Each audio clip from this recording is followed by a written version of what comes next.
You've walked enough. Through childhood, through years of responsibility, through decades of building a life. You've walked through struggles, celebrations, heartaches, and milestones. By now, your feet have carried you through 7 full decades, maybe more. And while the world tells you to keep moving, to stay busy, to keep up, there's something they don't say often enough. At this stage of life, it's time to shift your focus, not on how far you can walk, but on how well you can live. If you're over 70, walking less doesn't mean doing less. It means being more intentional. It means replacing unnecessary movement with meaningful action. You don't need to prove anything by counting steps. What you need is to invest your energy where it truly matters.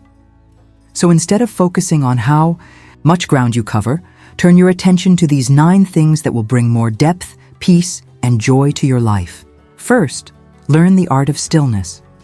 When you were younger, life demanded movement, raising kids, building a career, keeping up with a fast-paced world. But now, stillness is no longer a luxury, it's a necessity.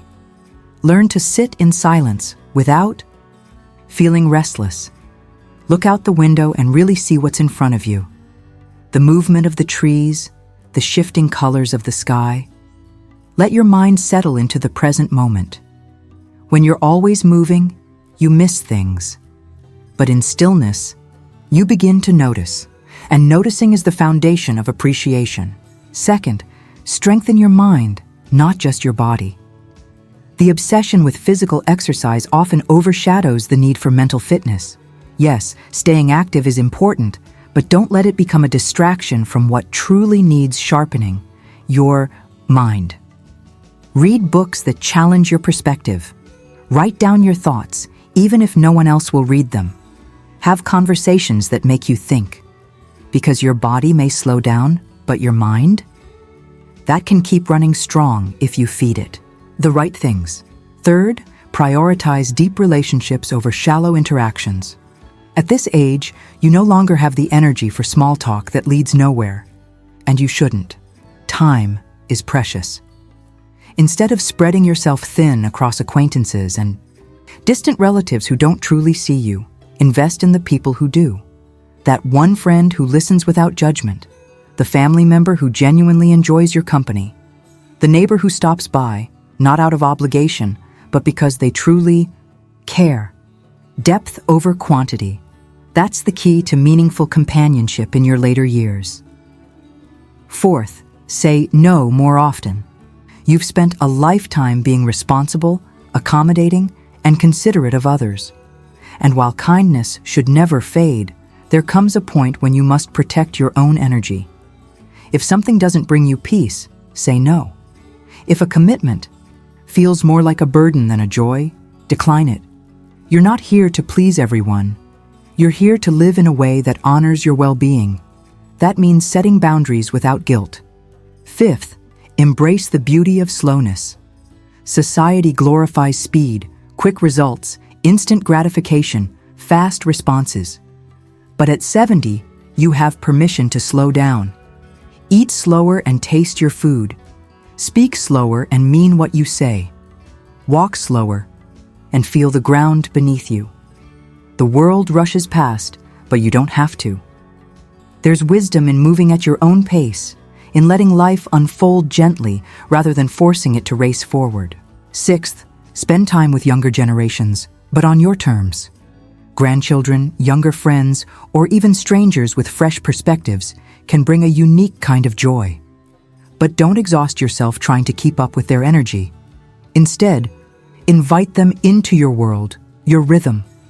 Share your stories, your experiences, your insights. Let them learn from your years, and in return, let them remind you of the wonder in simple things. This exchange, your wisdom for their enthusiasm, can be one of the most enriching parts of growing older. Seventh, release the weight of the past. By now, you've collected regrets, mistakes, and losses. They sit in the back of your mind, occasionally creeping forward, whispering what-ifs and should-haves. But what if you let them go? Not by pretending, they never happened, but by accepting that they did. The past doesn't need to be rewritten, it needs to be released. You're not who you were back then, you're here now, and that's where your focus should be. Eighth, simplify your days. You don't need a long to-do list, you don't need complicated plans. The best days are the simplest ones. A quiet morning, a good conversation, a warm meal, a little laughter. Let go of the need to keep busy just for the sake of it. There is no race left to run, no points to prove. Find joy in simplicity. And finally, practice gratitude, not comparison. At this stage, it's easy to look around and compare. Who's healthier? Who's wealthier? Who has more family around? But comparison is a thief. It robs you of the joy that's right in front of you. Gratitude, on the other hand, is a gift. It turns what you have into enough. It allows you to see the value in what remains rather than mourning what's lost. Each morning, take a moment to be grateful, not just in thought, but in action. Appreciate the sun on your face, the comfort of your favorite chair, the simple pleasure of a familiar song. So, walk less, but live more. Not by filling your days with endless activity, but by filling them with purpose. Because the most important journey at this stage isn't measured in steps. It's measured in how deeply you experience the time you have left. You've made it this far, which means you understand something most people don't. Life isn't about how much you move, but about how deeply you live. Walking less doesn't mean stopping. It means shifting your focus to what truly matters. And now that we've talked about these 9 things, let's go deeper. Because knowing them isn't enough. You have to live them. Let's start with the first one, learning the art of stillness. It's easier said than done. Most of your life, you've been in motion. Even in moments of rest, your mind was running, worrying about kids, work, bills, responsibilities. Now, the world isn't pulling at you the same way. But instead of embracing the quiet, many people fear it. They don't know what to do with it. That's why so many older folks turn on the TV first thing in the morning and don't turn it off until they fall asleep. They fill the silence with noise because they're afraid of what they'll hear in the quiet. But stillness isn't emptiness. It's presence. It's about letting yourself be in a moment without needing to fill it with something. Try sitting outside without your phone, without a book, without a distraction. Just sit and breathe.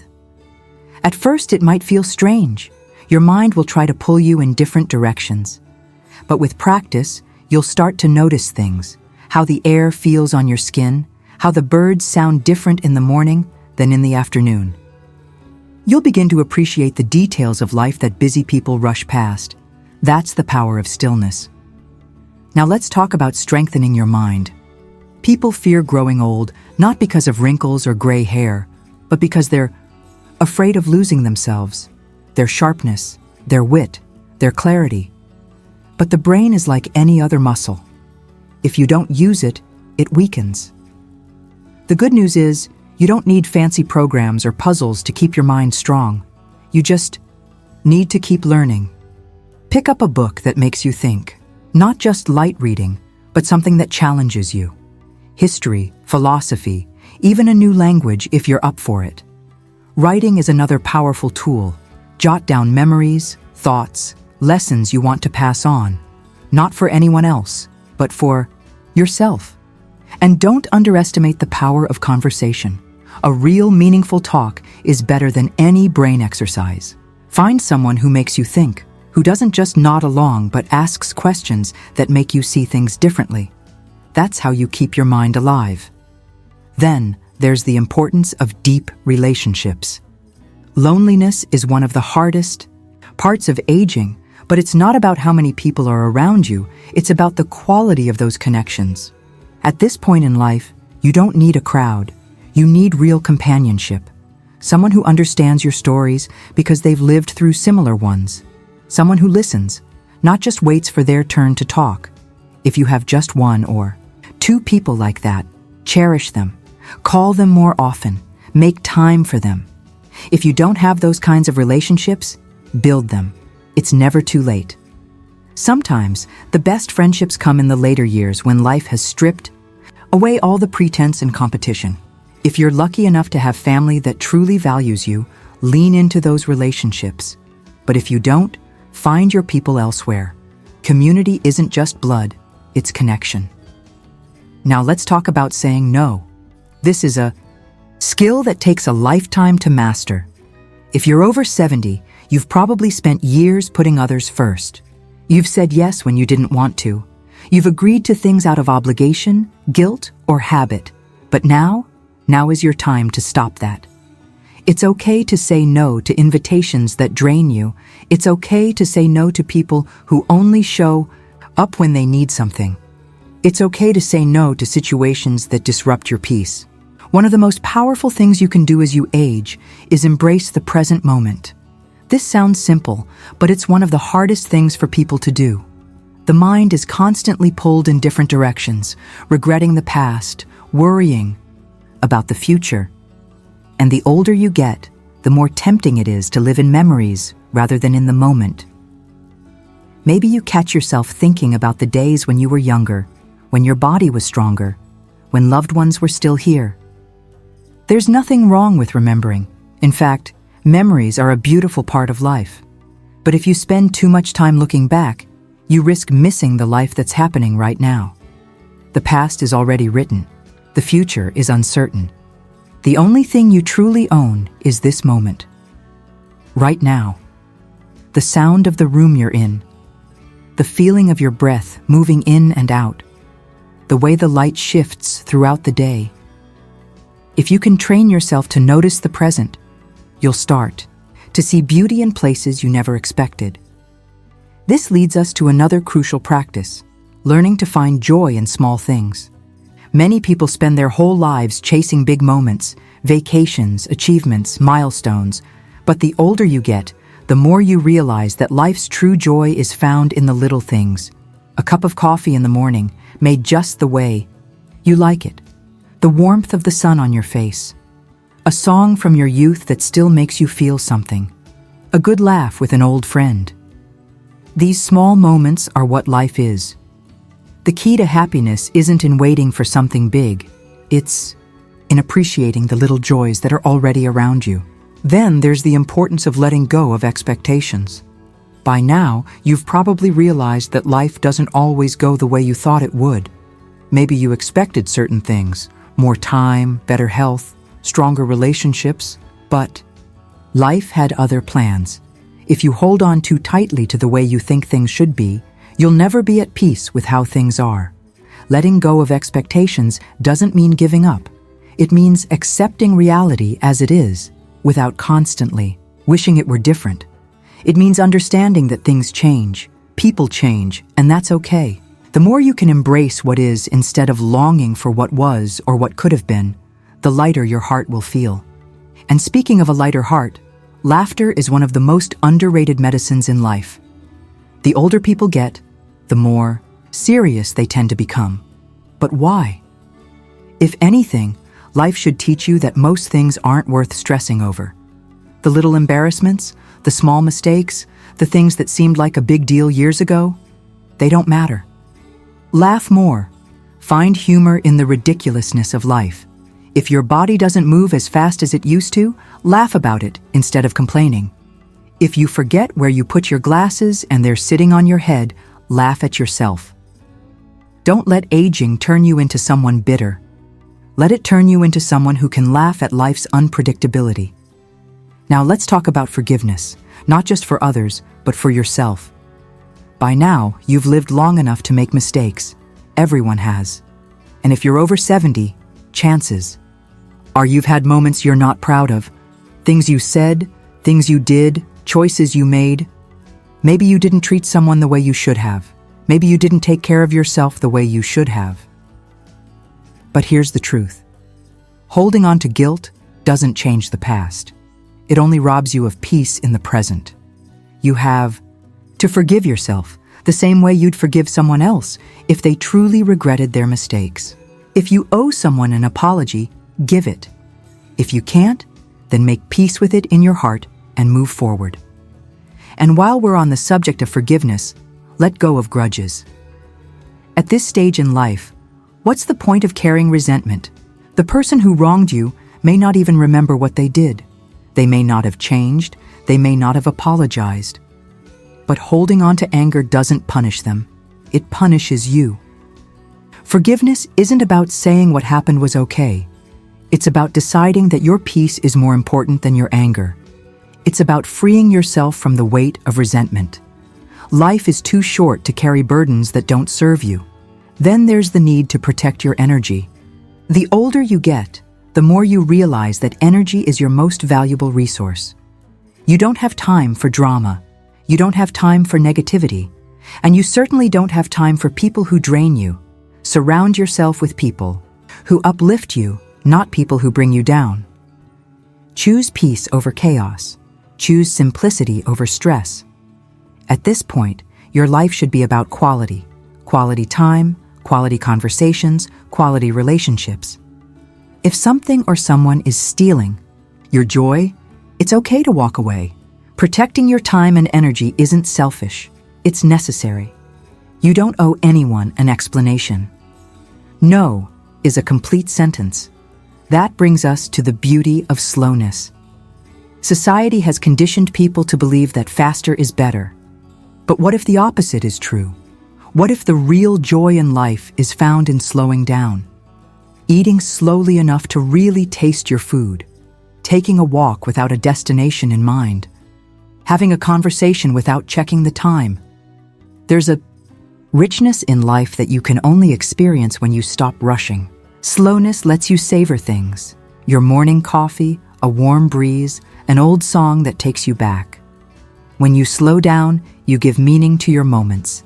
And at this stage of life, meaning is what matters most.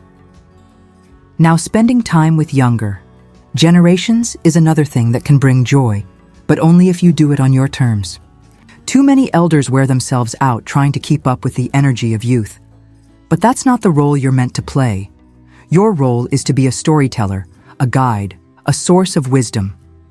If you have grandchildren, don't just entertain them, teach them. Show them how to cook a recipe that's been in the family for years. Share stories about a world they'll never get to see. Let them slow down with you instead of you trying to speed up for them. The connection between old and young is one of the most beautiful things in life, but it works best when both sides meet in the middle. Then, there's letting go of the past. This is one of the hardest but most freeing things you can do. Everyone has regrets. Things they wish they'd done differently. People they wish they'd treated better. Or worse, people they wish had treated them better. But at this stage, carrying those regrets is like carrying a heavy bag everywhere you go. And you don't need to. You can set it down. Not because the past doesn't matter, but because it already happened. You can't go back and fix it, but you can decide how much power it has over you today. Forgive where you can. Forget where you must, and move forward with the lightness that comes from leaving unnecessary weight behind. That brings us to simplifying your days. You don't need to fill your schedule to prove you're still active. What matters is whether your days bring you peace. Cut out unnecessary stress. Make your daily routine as simple and enjoyable as possible. A good meal, a short walk, a quiet moment with a book. These small things, when done with intention, create a life well lived. And finally, gratitude over comparison. At this age, it's easy to look at others and think, why do they have more? Why am I not as healthy, as wealthy, as surrounded by family? But comparison is poison. It blinds you to what you do have. Gratitude, on the other hand, turns every little thing into a gift. If you woke up today, that's a gift. If you had a meal you enjoyed, that's a gift. If you laughed, even just once, that's a gift. Focus on that. The more you see what you have, the less you'll think about what you don't. So yes, walk less, but live more. Not by doing more, but by being more present, more intentional, more at peace. Because at this stage of life, the best thing you can do isn't to keep up, it's to slow down and truly live. By now, you understand that walking less doesn't mean doing less. It means shifting your focus to the things that truly matter. We've talked about stillness, sharpening your mind, nurturing deep relationships, and simplifying your days. But wisdom isn't just about knowing these things, it's about living them. So now, let's go deeper. Let's talk about how to truly apply these lessons in a way that transforms your daily life. And finally, let's talk about having something to look forward to. One of the biggest mistakes people make as they get older is thinking they have nothing left to be excited about. But that's simply not true. You don't have to look forward to grand things. It can be as simple as looking forward to your morning coffee, a weekly phone call with a friend, a new book, a quiet afternoon on the porch. Having something to anticipate keeps the mind engaged and the heart light. Plan small, things that bring you joy. It doesn't have to be extravagant. Even just trying a new recipe, visiting a place you haven't been in years, or learning a new hobby can bring excitement into your days. The key is to never stop looking forward to something, no matter how small. So, if you're over 70, walk less, but live more. Not by filling your days with activity, but by filling them with meaning. Find joy in the present. Let go of the past. Protect your peace. Laugh more. Love more. And above all, keep looking forward. Because as long as you're alive, there's always something to look forward to.